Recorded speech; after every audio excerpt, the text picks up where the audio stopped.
بزرگ مہر جب پیدا ہوا تو اس کی ماں خواجہ بخت جمال کو یاد کر کے بہت روئی۔ عرصے سے اس کی خیر خبر معلوم نہیں ہوئی تھی اور نہ ہی وزیر القش نے اس کے بارے میں کچھ بتایا تھا۔ بدنصیب عورت کئی مرتبہ وزیر کے محل کی طرف گئی مگر غلاموں اور درباروں نے اسے دھکے دے کر نکال دیا۔ وہ دکھیا قسمت پر صبر اور شکر کر کے گھر بیٹھ گئی اور محنت مزدوری کر کے اپنے اور اپنے بچے کا پیٹ پالنے لگی۔ ننھا بزرگ مہر جتنا خوبصورت تھا اتنا عقل مند بھی تھا۔ ایسی ایسی باتیں کرتا جنہیں سن کر بڑے بوڑھے دانتوں میں انگلیاں دبا لیتے۔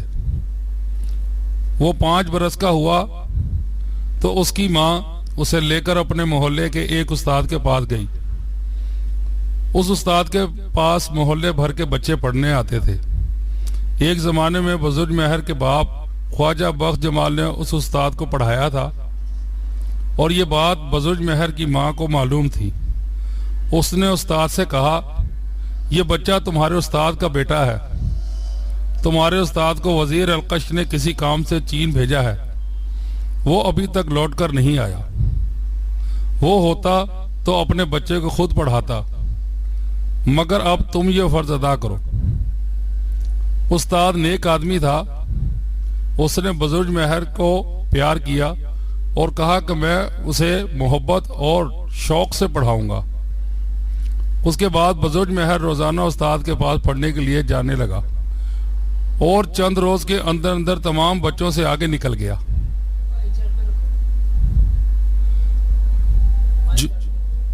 جو بچے ایک سبق 2 دن میں یاد کرتے اسی سبق کو بزرگ مہر 1 گھنٹے میں یاد کر لیتا۔ ابھی وہ 10 برس کا ہی ہوا تھا کہ اس نے کئی علم اور فن سیکھ لیے اور ان میں خوب ماہر ہو گیا۔ ایک روز بزرگ مہر چھٹی کے بعد گھر گیا تو اس کی ماں بستر پر لیٹی تھی۔ اس نے پوچھا، اماں لیٹی کیوں ہو؟ مجھے بخار ہو گیا ہے بیٹا، ماں نے کہا۔ آج تم بھوکے ہی سو گے۔ بیٹا میں مزدوری نہیں کر سکی، اس لیے کھانے کے لیے گھر میں کچھ نہیں ہے۔ یہ سن کر بزرگ مہر بے حد فکر مند ہوا۔ اپنی بھوک سے زیادہ اسے ماں کی بیماری کا دکھ تھا۔ وہ کہنے لگا، اماں کیا گھر میں کوئی چیز ایسی نہیں جسے بازار میں بیچ آؤں اور کچھ رقم مل جائے؟ نہیں بیٹا، اب ایسی کوئی چیز باقی نہیں رہی جو بازار میں بک سکے۔ پہلے ہی تمام چیزیں ایک ایک کر کے بک چکی ہیں۔ ہاں، طاق کے اوپر تمہارے نانا حکیم حماس کی ایک کتاب لکھی ہوئی ہے۔ ایک بہت پرانی کتاب پڑھی ہے، کوشش کرو شاید یہ کتاب کوئی خرید لے۔ بزرگ مہر نے طاق میں جھانکا تو کونے میں ایک موٹی سی کتاب پڑھی دیکھی جس پر موٹے حروف میں لکھا تھا، حماس نامہ، مصنف حماس۔ جو شخص اس کتاب کو غور سے پڑھے گا اور سمجھے گا اس پر اگلی پچھلی تمام باتیں ظاہر ہو جائیں گی۔ کتاب بے حد پرانی تھی اور اس کے ورق نہایت بوسیدہ تھے۔ کہیں کہیں الفاظ بھی دھندلے پڑ گئے تھے۔ بزرگ مہر یہ کتاب دیکھ کر اسے پڑھنے میں مصروف ہو گیا۔ تھوڑی دیر بعد وہ چلا چلا کر رونے لگا مگر ساتھ ساتھ کتاب بھی پڑھتا جاتا تھا۔ پھر یکا یک وہ ہنسا اور قہقہے لگانے لگا۔ بیٹے کی یہ حالت دیکھ کر ماں اپنی بیماری کو بھول گئی اور کہنے لگی، کتاب پڑھ کر تمہیں کیا ہو گیا ہے؟ تمہارا دماغ تو نہیں چل گیا؟ ابھی تم دہاڑے مار مار کر رو رہے تھے اور اب قہقہے لگا رہے ہو۔ بزرگ مہر نے کتاب بند کر دی اور ماں سے کہا، یہ عجیب و غریب کتاب ہے۔ اسے پڑھ کر مجھے پتا چل گیا ہے کہ ایک ظالم شخص نے کس طرح میرے باپ کو ہلاک کیا۔ یہی وجہ تھی کہ میں رویا اور ہنسا یوں کہ میں انشاءاللہ اس ظالم سے اپنے باپ کے خون کا بدلہ لینے میں کامیاب ہو جاؤں گا۔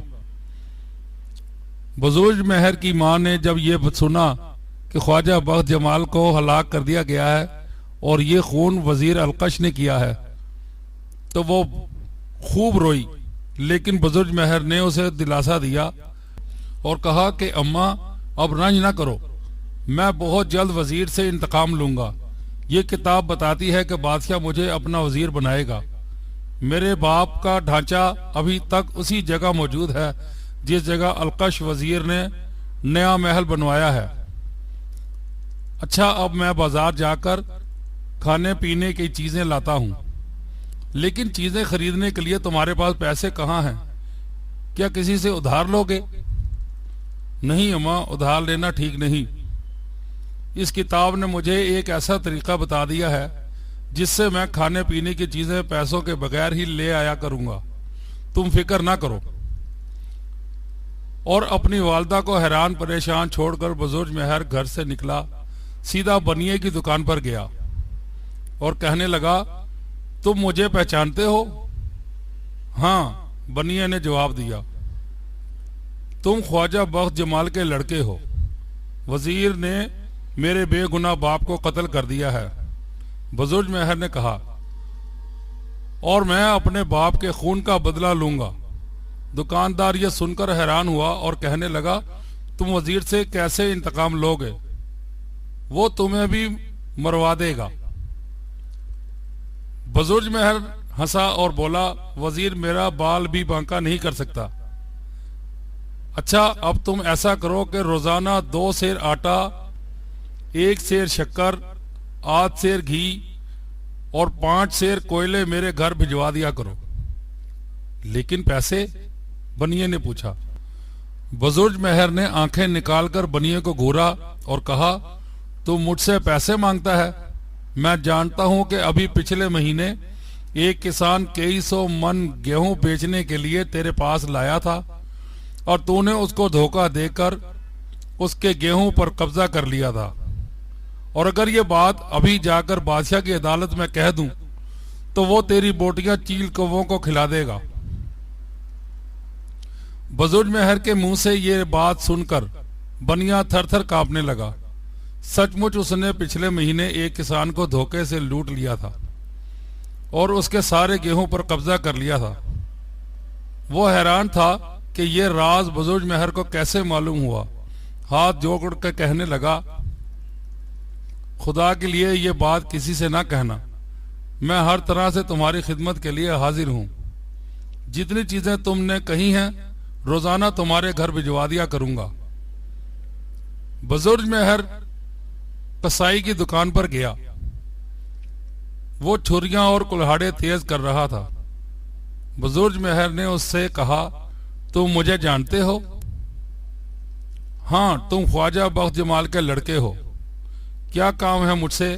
قصائی نے سختی سے کہا۔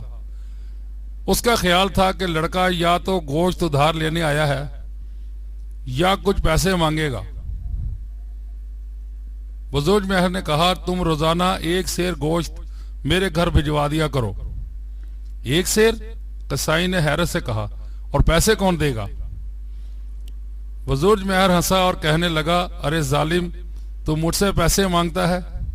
کیا بھول گیا کہ پچھلے ہی مہینے تو نے بکریاں بیچنے والے ایک تاجر سے کئی 100 بکریاں خریدیں، اور جب قیمت لینے کے لیے تیرے مکان میں آیا تو نے اسے مار کے اپنے مکان کے ایک اندھیر کوٹری میں گاڑ دیا۔ ابھی جا کر بادشاہ سے کہتا ہوں۔ یہ بات سن کر قصاب کا تو دم ہی نکل گیا، ہونٹ خشک ہو گئے اور چہرہ زرد پڑ گیا۔ وہ حیران تھا کہ اس 10 برس کے بچے کو یہ بات کیسے معلوم ہو گئی۔ اس نے جلدی سے کہا، بیٹا مجھے معاف کر دو، میں 1 سیر کی بجائے 2 سیر گوشت تمہارے گھر بھجوا دیا کروں گا، لیکن تاجر کو مار ڈالنے کا قصہ کسی سے نہ کہنا۔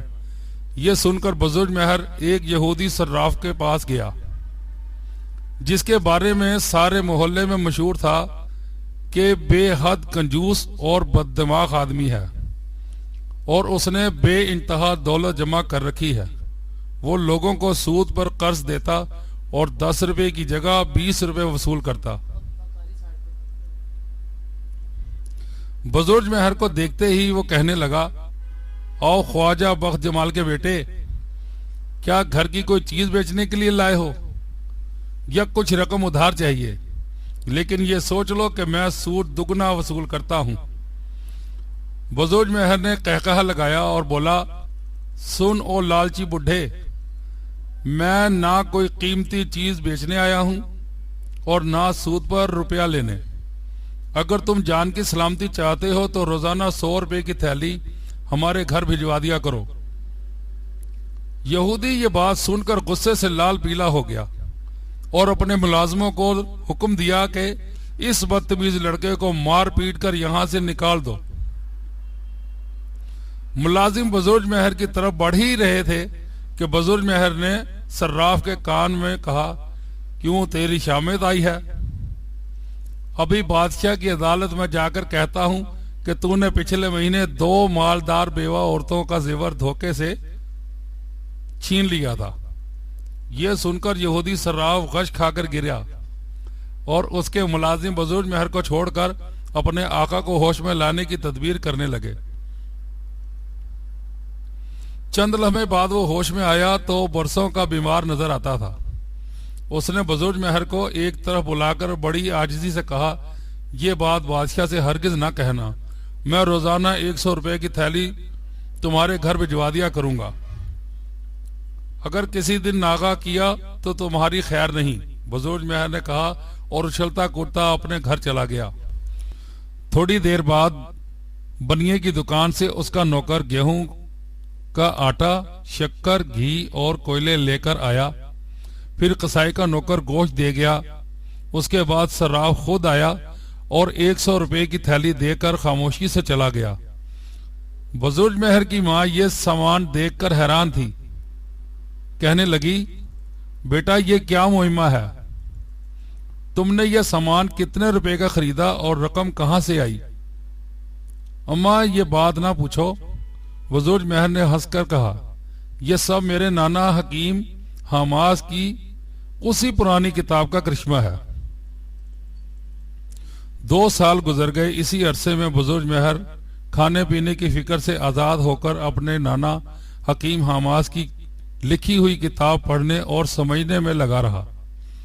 جو وہ کتاب کو پڑھتا، سینکڑوں اور ہزاروں باتیں اسے معلوم ہوتی چلی گئیں، یہاں تک کہ غیب کے علم میں وہ ایسا کامل ہوا کہ راہ چلتے آدمی کے دل کی بات بوجھ لیتا، اور کبھی ایسا نہ ہوا کہ اس کی زبان سے نکلی ہوئی کوئی بات غلط ثابت ہوئی ہو۔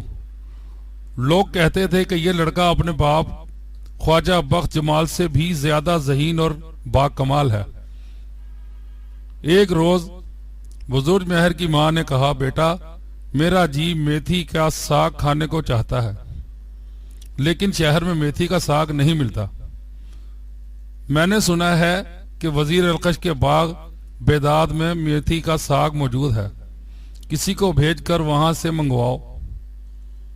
وزیر القش کا نام سن کر بزرگ مہر کے تن بدن میں آگ لگ گئی۔ حکیم حماس کی کتاب نے اسے اپنے بے گناہ باپ کے خون کا بدلہ لینے سے غافل کر دیا تھا۔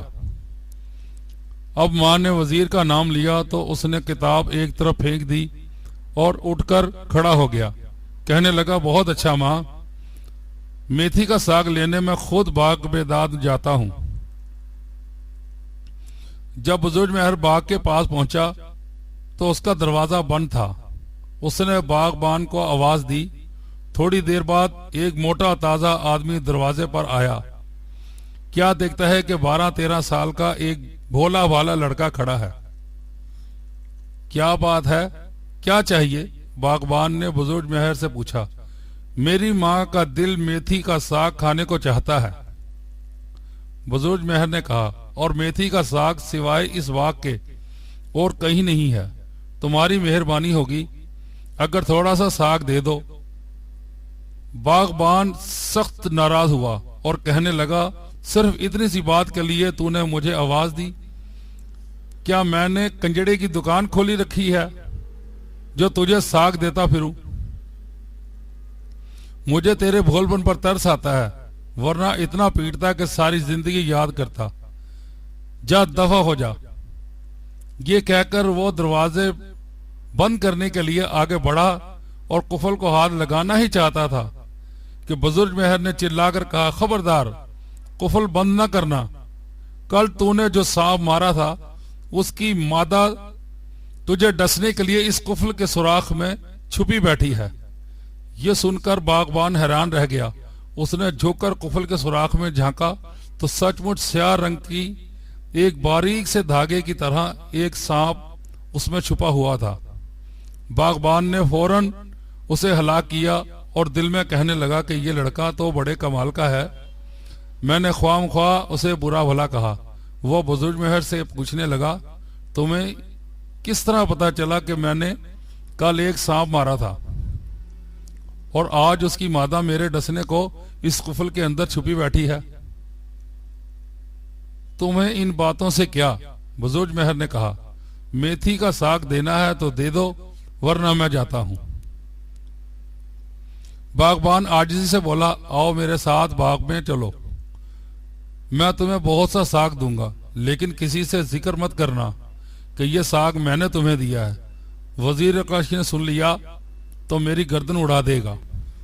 بزرگ مہر ہنسا اور کہنے لگا، تم القش کی فکر مت کرو، اس کی زندگی کے دن بھی تھوڑے ہی رہ گئے ہیں۔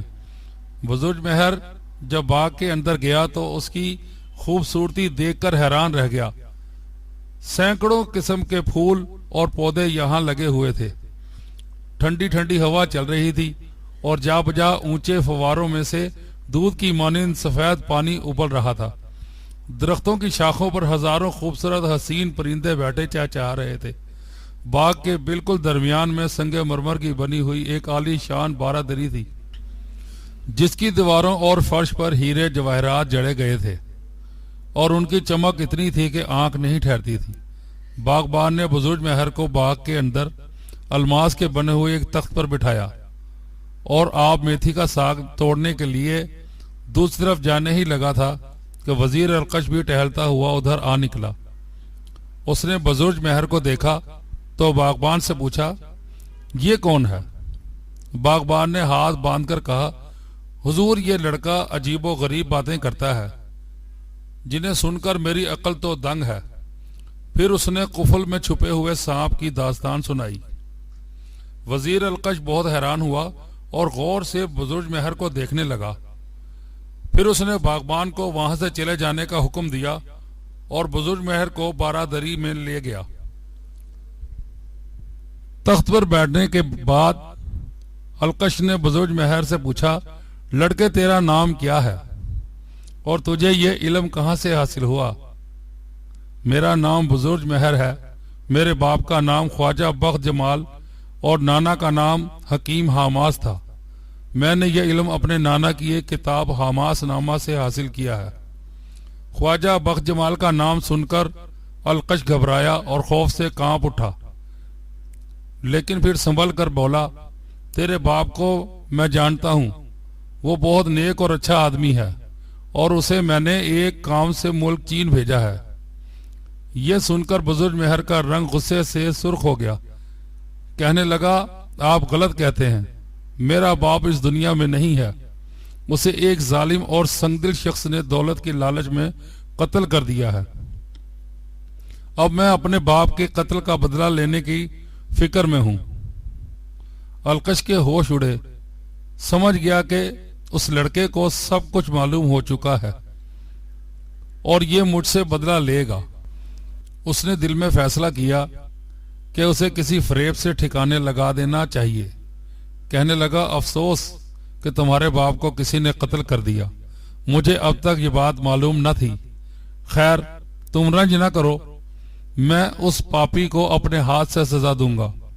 اب یہ بتاؤ کہ تم اس باغ میں کیسے آئے؟ میری ماں نے مجھے میتھی کا تھوڑا سا ساگ لینے بھیجا ہے، جو سوائے اس باغ کے شہر میں کہیں اور نہیں ملتا۔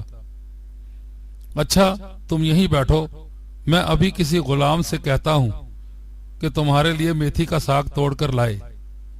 یہ کہہ کر القش ایک طرف چلا گیا اور اپنے خاص غلام کو تنہائی میں بلا کر کہنے لگا، ایک لڑکا بارہ دری میں بیٹھا ہے، اسے تہ خانے میں لے جا کر بند کر دو، وہ بھوکا پیاسا مر جائے گا۔ اگر تم نے یہ کام کر دیا تو میں تمہاری دلی آرزو پوری کر دوں گا۔